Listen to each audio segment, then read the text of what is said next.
Hi guys, welcome back to another video. My name's Andy and this is Paintings by Andy Currie-Scarr.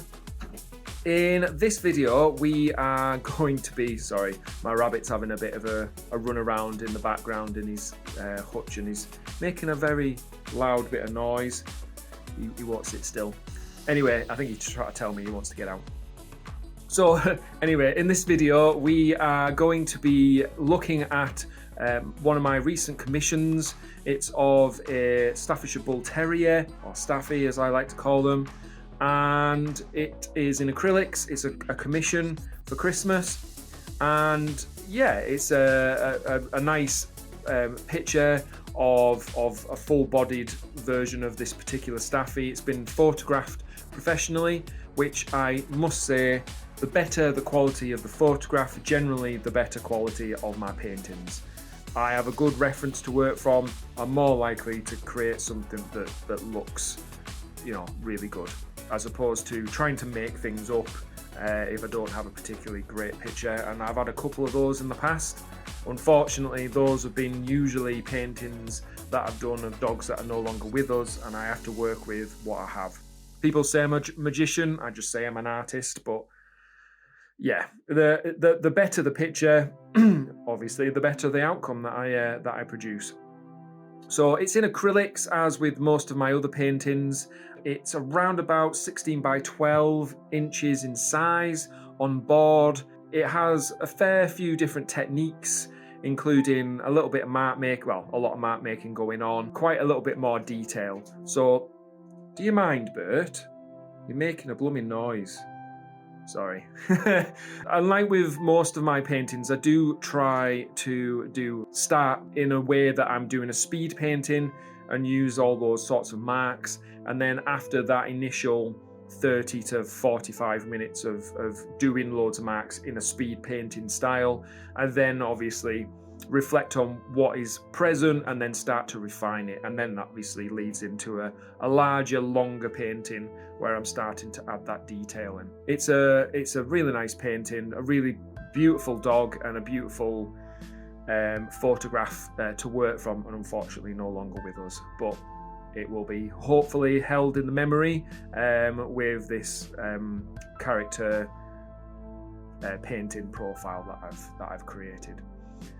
So yeah, if you like this video, please make sure to like, and if you want to keep up with any new content, please subscribe. I do have quite a number of videos on here now on YouTube, so please, if you've got the time, make some time to go and have a little look at those other paintings as well. And I am going to be doing a future video where I show how I scan this particular painting in and then make it into a digital representation of the original painting. So please keep your eyes peeled for that. So without further ado, practice makes perfect. So let's get painting. So with every other painting that I've done, I always start with adding the darkest bits first, just to really set up where all of those dark shadows, tones and various other bits that need adding go first. Then I work in with the mid-tones and sometimes the light tones, just to fill in and get the majority of the painting beginning. As you can see here, I'm just trying to block in as much of the colour as possible and get rid of the white. And usually the first 40 minutes or so I try to do as quickly as possible, like a speed painting, just to get in those initial marks. Working back in with some more of those darker tones now.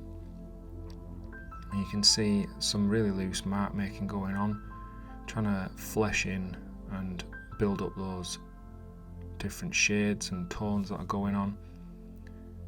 Adding some brown in just to give it a bit of warmth, whilst also adding a bit of blue in to create some more of that shadow.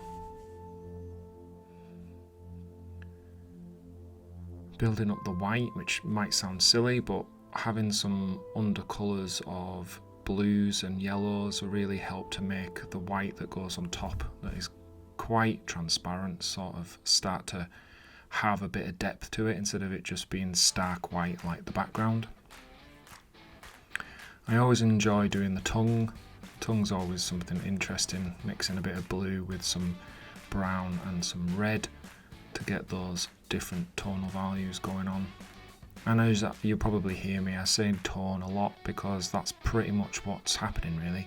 It's building up the tones from the use of colour, shadows, highlights and the tones in between really. And yeah, it's just a case of making sure that you get those tones in, otherwise the painting looks flat. Eyes are generally something I tend to leave quite late on, as you can see there. It's still not finished because I'm fairly confident with eyes. It's making sure the rest of the painting is coming together. So because this is quite an old dog, it had quite a bit of white, bit of grey, so I'm just starting to build up some grey tones that I will then go over the top with lighter white to give a bit of variation.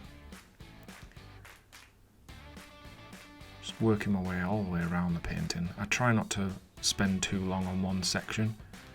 I know a lot of artists will start at one place and work their way across the painting, but I like to work all over just to keep my mind busy. And it also means that whilst something might not be working on another part of the painting, I'm working on another section to give my brain some time to think how to best attack the bit that's not working.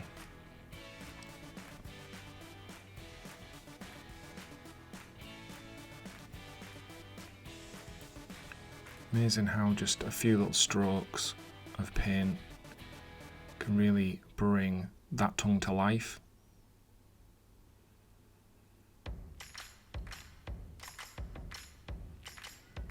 So now adding some life into the eyes. Because I did this over a couple of days, the lighting does change a bit, so I'm very sorry about that.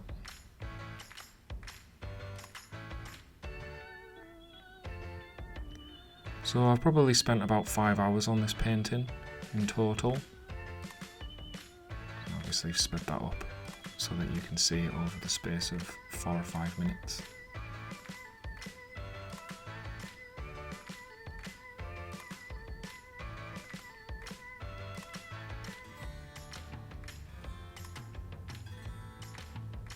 If anyone is interested in a portrait of their dog, please get in touch. Or any animal actually, it doesn't have to be your own. It could be somebody else's for a gift, or it could just be you really love a particular dog or other animal.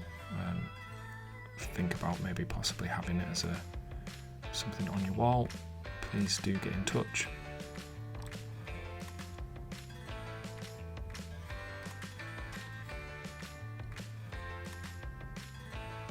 So we're working on that nose now, trying to make it look 3D, wet, and also add a bit of texture to it, because dogs' noses are very textural, lots of little bumps and things on there. So I'm really happy with the way the rest of the body looks. Especially the side of the dog. There's quite a bit of loose brush marks in there to give the idea of fur, and quite happy with the closest leg that's sticking out in white. The back foot needs a little bit of working on, which I'm just working into now. The face has really come together, as you can see, and I'm pretty much just adding finishing touches by now. If you've liked this painting, please make sure to like it, and if you want to keep up with any new content, please subscribe. I hope this has given you an insight into how I paint.